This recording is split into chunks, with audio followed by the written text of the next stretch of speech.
Last night, the Detroit Pistons set the new single season Our losing. Detroit Pistons. Our Detroit Pistons. I'm sorry. The sentimental favorites of the pod. Thank you, Tyler. I've been trying. Thank you, Tyler. We are the official podcast of the Detroit Pistons. And our Pistons lost their 27th consecutive game. It's a new single season record. I mean, they're not they just lost the games they needed to win if they were going to break the streak, because I don't think they're going to do it against the Celtics. Respectfully. So gentlemen, your thoughts on the Pistons and what all the hell is going on in Detroit? They got another one on Thursday with Brooklyn, correct? No. The Tuesday game they just lost, where they were up in the fourth quarter, was the second game against that was the second. Bro, it felt like that needed to be the one, dude. Like, you know what I'm saying? Fuck, like Cade had what, 41, 9, and 5. You know what I'm saying? Free that man. I don't know. I still think the Raptors might be right for the picking, but you know, it goes back to the thing that we discussed before. Like, no team wants to be the team to lose to these dudes. Like, the Raptors are gonna come out like this game 7. You know what I'm saying? So, it's gonna be a long. I mean, it already is a long season for Detroit Pistons fans, but y'all better lock in, buddy. My brother had money on the game, and Mikal Bridges had 4 free throws to cover the spread and missed all 4. He thinks there's he thinks there's something afoot. You know what I mean? Mikal is like, well, He's been like close to 50, 40, 90 most of his career. He's like an 89% free throw shooter. Misses 4. I don't know. Well, I would like to introduce a new segment that we are going to do as long as the Detroit Pistons losing streak is active. Gentlemen, are you familiar with Japanese death poems? Have we discussed this on the pod? Are they suicide poems though?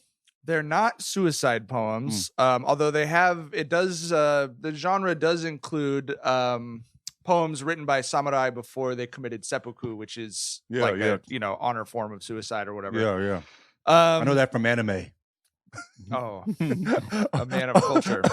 Well, I have here with me Joel Hoffman's collection of Japanese death poems. The Japanese death poem is a poem written by a poet, a samurai, someone who was aware that they were dying and wrote a poem in their last moments of life. It's like a tradition in Japanese literature, and I find them to be incredibly beautiful and kind of perfect for the Detroit Pistons. All I want for the holidays this year is some NBA action. This week, new customers can score $150 instantly in bonus bets just for betting $5. An instant dub just for you. The Lakers have a tough stretch coming up. Boston on Christmas, couple road games against the Timberwolves. So I'm definitely keeping my eye on these lines to see how DraftKings thinks LeBron and them boys are going to stack up. Download the DraftKings Sportsbook app now and use code Jenkins, JENKINS. New customers can get $150 instantly in bonus bets for betting just $5 on basketball. Only on DraftKings Sportsbook with code Jenkins. The crown is yours. Gambling problem? Call 1-800-GAMBLER or visit www.1800gambler.net. In New York, call 877-8-HOPE-NY or text HOPE-NY. In Connecticut, help is available for problem gambling. Call 888-789-7777 or visit ccpg.org. Please play responsibly. On behalf of Boot Hill Casino and Resort in Kansas, 21 plus age varies by jurisdiction. Void in Ontario. Bonus bets expire 168 hours after issuance. See dkng.com/basketball for eligibility and deposit restrictions, terms, and responsible gaming resources. So I'm going to read a poem first by a poet named Saikaku, who died on August 8th, 1730 at the age of 70.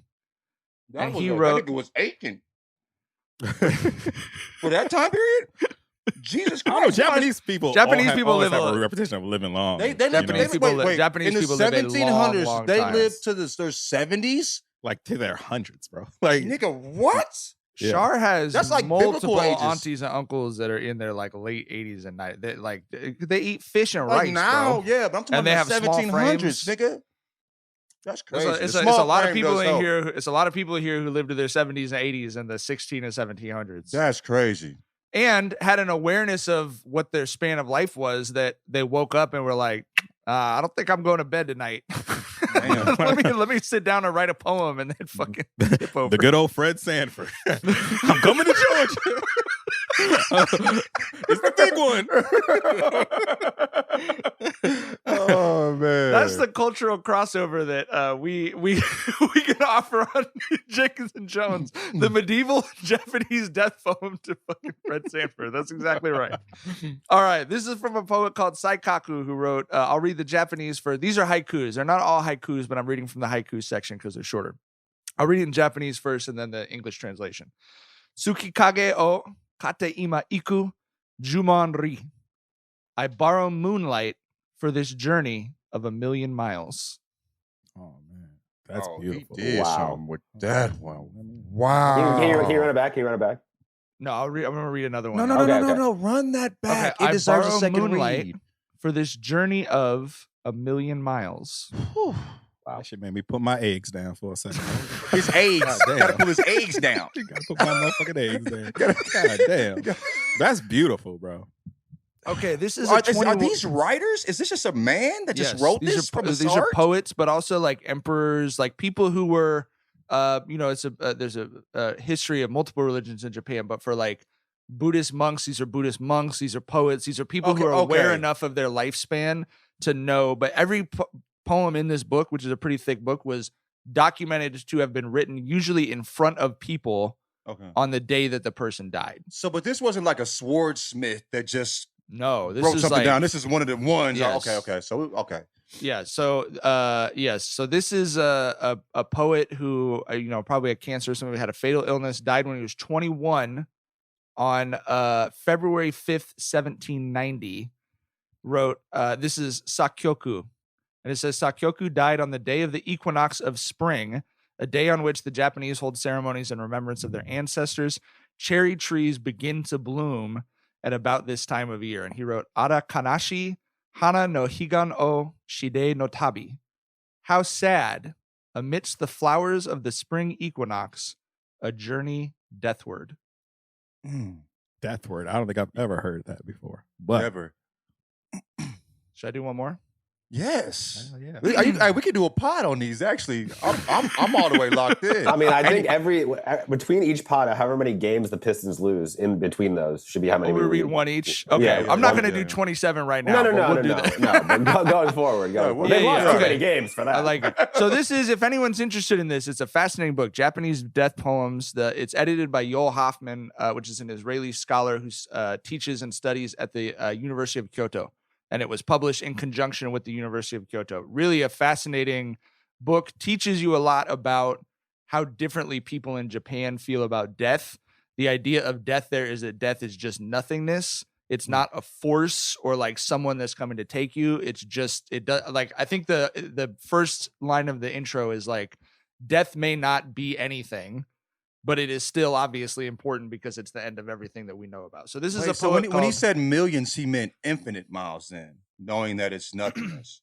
The use of distance used in that poem, ri, is equivalent to about 4 kilometers. The distance given equals is 100,000 ri, which is like, approximately equivalent to 1,000,000 miles. It's a hyperbolic expression in Japanese culture for the length of the journey to the underworld or to the afterworld. But because it's nothing, he means it's like just forever. Right. Okay. But common phrase would be Jumonri is like 100,000 kilometers or whatever. All right. This is a poet called Saimu who died in 1679, sometime in his 70s. We don't have the exact age. In this poem, nights, blossoms, and the gates of paradise are all linked by the verb hiraku, to open, which can refer to the breaking of dawn, the blooming of flowers, or the opening of the gates of paradise. Yono akete hana ni hiraku ya jodomon. Dawn breaks and blossoms open, gates of paradise. that's a little more optimistic than the other ones. We're gonna But get those ones are there. still beautiful though. We're Yeah, gonna win for a sure. game. We're gonna win a game. I can feel it, Detroit Pistons fans.